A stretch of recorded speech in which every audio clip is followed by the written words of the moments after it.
Actually, this conference was scheduled in April 2020. We started working on it from August, exactly 4 years ago. I just found a photo from with the minister and Amir Rapaport, who is the organizer, and we chat and decided on this event in 14th of August 2019. But then it was postponed by COVID, and I'm very happy at the end that it's materializing today and tomorrow. And of course, it's the first ever cyber event in Africa in this magnitude, because there are some events here and there, but then it's a Pan-African event. And as you know, probably Cybertech has events around the world. Of course, the biggest is in Tel Aviv, which is, as far as I understand, the second biggest in the world, in Tel Aviv, with 20,000 people taking part. And it's the first time that this event comes to Africa. And I'm very happy it comes here.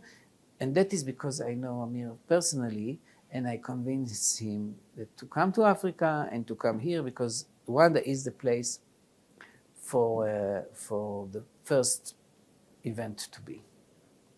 Of course, I'm bringing the ecosystem of Israel, and in the ecosystem of Israel, we are doing quite well in cybersecurity. If it's nation institutions or private sector companies, I think we have around 500 or 600 companies in Israel who do only cyber security.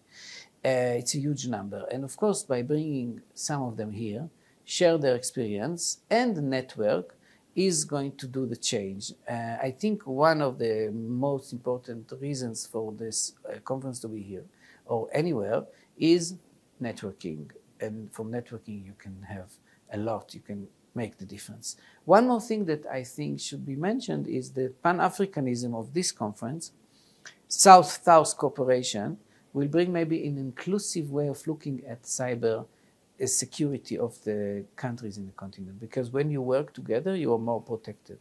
So there's so many. I really don't think I should designate some of them or specific. I think generally all over the years there were new startups, that you can learn from. Of course, some startups are failing, but you should learn also from the failing. You should learn from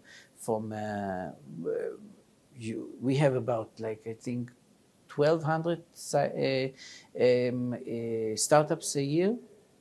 700 or 800 of them, they close after a year. So you can learn from the best experience, from worst experience, and you can really bring this knowledge and skills to Africa. But Africa is doing quite well. Here in Rwanda, we have so many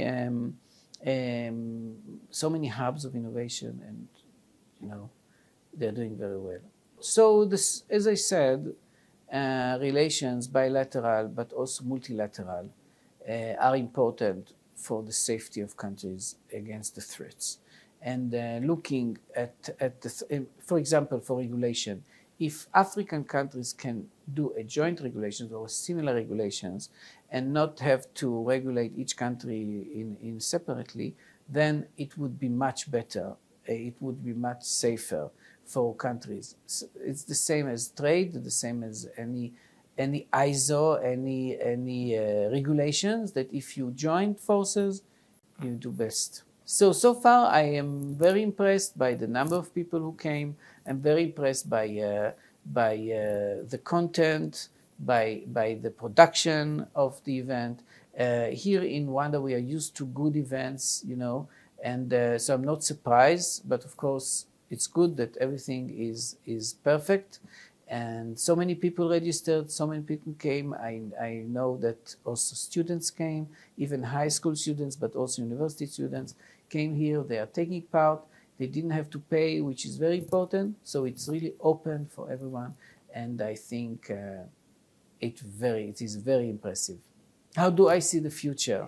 The future is bright. And everything which has to do with Africa There is a big future. Africa will be the biggest, the most successful, the youngest continent in everything.